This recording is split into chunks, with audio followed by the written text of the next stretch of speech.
ang papel ng media at entertainment kung bakit marami ang natatakot sa kamatayan? Nandiyan din no, yung mga imahe na ginagamit nila para kumbaga maging simbolo no, ng kamatayan na makita nyo sa picture.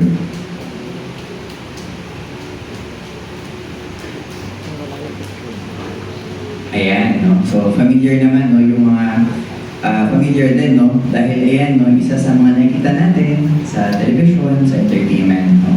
Pero normal lang na matakot sa kamatayan bilang kaaway, no? At gumawa ng makatwirang hakbang para ingatan ng ating buhay. Maraming salamat po sa picture. Pero baka may tanong mo, paano ko kaya ito mapagtatagumpayan?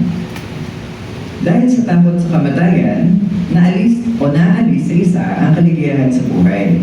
Nagkakaroon ng di makatwirang takot ang mga tao sa kamatayan dahil sa kasinungalingan o pamahiin. Ang mga tao ay napapasailalim sa pagkaalipin sa buong buhay nila.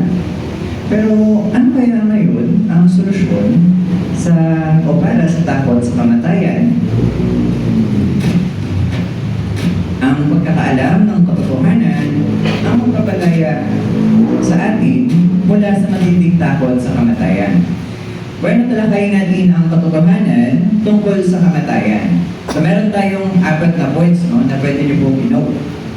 Una, ang mga patay ay walang anumang nalalaman. Basahin natin ang awit 146:4. Makisuyong buksan sa inyong kopya ng Biblia ang awit 146:4.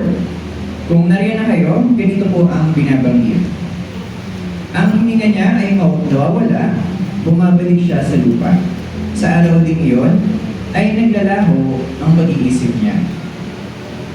Inihahalin tulad ng Biblia ang kamatayan sa pagtulog. Kung kaya hindi mo kailangang matakot na pahihirapan ka sa pagkamatay mo. Ikalawa, hindi tayo kayang saktan ng mga patay. Kahit ang mararahas nating kaaway ay hintil sa kamatayan. Sa Ecclesiastes 9:6, sinasabi ng Biblia na ang kanilang puot at ang kanilang pag-ibig ay naglago na. Ikatlo, ang kamatayan ay hindi wakas ng ating pag-iran. Sa Gawa 24:15 at 1:5-28, mababasa natin na magkakaroon ng pagkabuhay muli. Ibig sabihin, ibabalik ng Diyos ang buhay ng mga taong namatay. Ika-4, ating basahin muna no, yung pangako binabanggit ng Biblia para dito sa ating ika-4 na punto.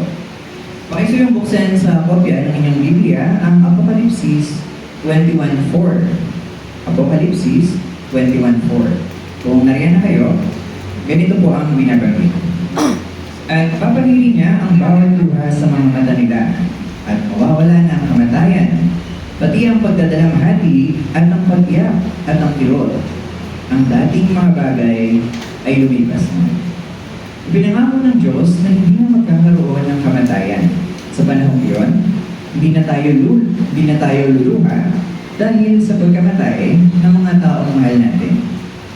Ngayong nalaman natin ang mga katotohanan sa Biblia tungkol sa kamatayan, nagiging malaya tayo sa pagkatakot sa kamatayan. At talagang nakakapagpatibay na malaman na mahal tayo ng ating Diyos na may likha sa Jehovah. At ikilo siya sa hinaharap para alisin ang huling kaaway natin, yung kamatayan. At para din sa mga taong nilikha niya, para magkaroon tayo ng buhay na walang hanggan.